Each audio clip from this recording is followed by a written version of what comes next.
पिछले 7 साल में देश भर में 70 पेपर लीक हुए हैं, जिससे 2 करोड़ युवाओं की ज़िंदगी बर्बाद हुई है।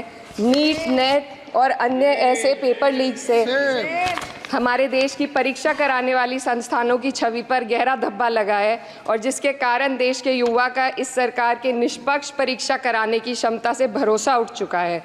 इसी के संदर्भ में एनसीआरबी की जो स्टूडेंट सुसाइड रेट है वो 7.6 हो गई है, ऐसा 2022 की रिपोर्ट में बताया गया था। मेरे संसदीय क्षेत्र कैराना में आपके माध्यम से सरकार से मैं मांग करती हूँ कि विजय सिंह पथिक डिग्री कॉलेज कैराना में बीएड, एलएलबी जैसे कोर्सेज शुरू किए जाने चाहिए, जिनसे युवा और महिला अपने रोजगार खुद ढूंढ सके।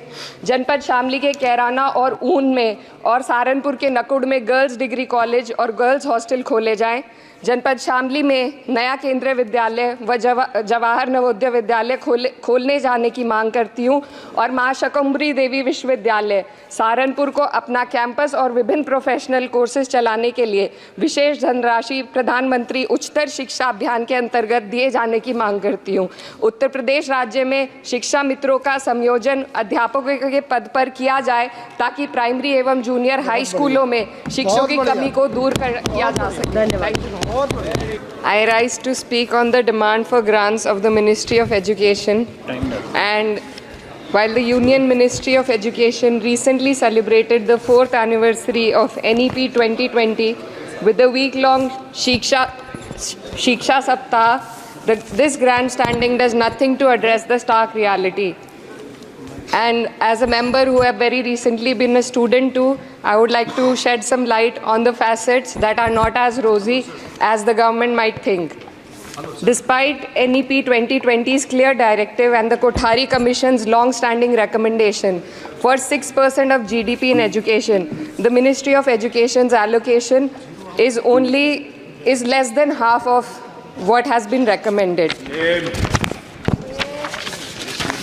The biggest cut has been for the University Grants Commission, which saw a 61% dropping from 6,409 crores to only 25 crore this time, which will affect the higher education of our country.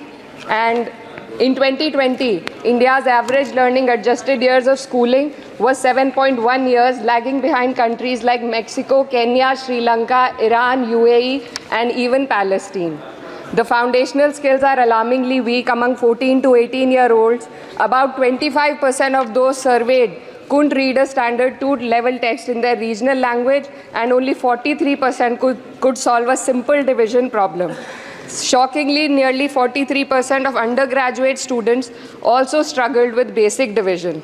This report is a testament to the fact that in reality our education system has failed to educate a large section of the population, especially students from underprivileged backgrounds dependent on state-run education. Speaker ma'am, higher education, especially for women, is crucial to gaining empowerment and employment. And the AISHE report shows that only 10.4 colleges in the country were exclusively female. The constituency that I represent and other such areas in the country where patriarchal beliefs have prevented women from accessing co-ed colleges. Therefore, we need women specialized institutions so that women can get educated and get further in the society.